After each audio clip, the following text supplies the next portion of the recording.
ನಡಿ ಮಚ್ಚ ಹೋಗೋಣ. ಸೀದಾ ಮನೆಗ್ ನಡಿ, ಮುಚ್ಕೊಂಡ್ ಹೋಗೋದಣ. ದಾರಿಲಿ ಹಂಗೆ ಒಂದ್ ಟೀ ಕುಡ್ಕೊಂಡು ಹೋಗೋಣ ಮಚ್ಚ. ಟೀನಾ? ಟೀ ಕುಡಿದ್ರೆ ಮೈಂಡ್ ಫ್ರೆಶ್ ಆಗುತ್ತೆ, ಇನ್ನೂ ಫೋಕಸ್ಡ್ ಆಗಿ ಓದ್ಬಹುದು. ಸರಿ ನಡಿ, ಟೀ ಕುಡ್ದ ಈಗ ನಡಿ ಮನೆಗೆ. ತಡಿಯೋ ಮಚ್ಚ, ಊಟದ ಟೈಮ್ ಆಗಿದೆ, ಫಸ್ಟ್ ಊಟ ಮಾಡೋಣ. ಯೋ ಮಚ್ಚ, ಓದ್ಬೇಕು. ಊಟ ಮಾಡಿದ್ರೆ ಹೊಟ್ಟೆ ತುಂಬುತ್ತೆ, ಹೊಟ್ಟೆ ತುಂಬಿದ್ರೆ ತಲೆ ತುಂಬಾ ಓದ್ಬಹುದು.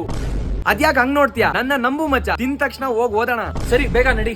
ಹೊಟ್ಟೆ ತುಂಬಾ ತಿಂದ, ಹೋಗ್ ಓದೋಣ ಬಾರು. ಈಗ ತಾನೇ ತಿಂದಿದ್ದು, ಈಗ ಓದಕ್ ಕುತ್ಕೊಂಡ್ರೆ ನಿದ್ದೆ ಬಂದ್ಬಿಡುತ್ತೆ. ಟೈಮ್ ಆಗ್ತಿದ್ಯೋ? ಗೊತ್ತು ಬಾಯ್ಸ್ ಎಲ್ಲ ಗ್ರೌಂಡ್ ಅಲ್ಲಿ ಕ್ರಿಕೆಟ್ ಆಡ್ತಾವ್ರಂತೆ. ನಾವಿಬ್ರು ಹೋಗ್ ಒಂದ್ 2 ಬಾಲ್ ಬ್ಯಾಟಿಂಗ್ ಆಡೋಣ, ಬಾಡಿ ಎಲ್ಲ ಆಕ್ಟಿವ್ ಆಗುತ್ತೆ, ಅವಾಗ ಕರೆಕ್ಟ್ ಆಗಿ ಕುತ್ಕೊಂಡು ಓದ್ಬಹುದು. ಸರಿ ಬೇಗ ಬಾರಪ್ಪ.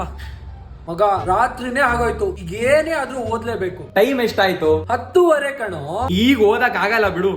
ರಾತ್ರಿ ಎಲ್ಲ ಕುತ್ಕೊಂಡು ಓದಿದ್ರೆ ನಿದ್ದೆ ಕೆಡುತ್ತೆ, ನಿದ್ದೆ ಕೆಟ್ರೆ ಏನು ನೆನ್ಪಿರಲ್ಲ, ಎಕ್ಸಾಮ್ ಹಾಲ್ ಅಲ್ಲಿ ಮಲ್ಕೋಬೇಕಾಗುತ್ತೆ. ಬೆಳಗ್ಗೆ ಬಸ್ಸಲ್ಲಿ ಹೋಗೋವಾಗ ನೋಡೋಣ ಬಿಡು. Chill mom. ದೇಹ ಅಂತ ಒಳಗೊಳಗೆ ಸ್ಕೀಮ್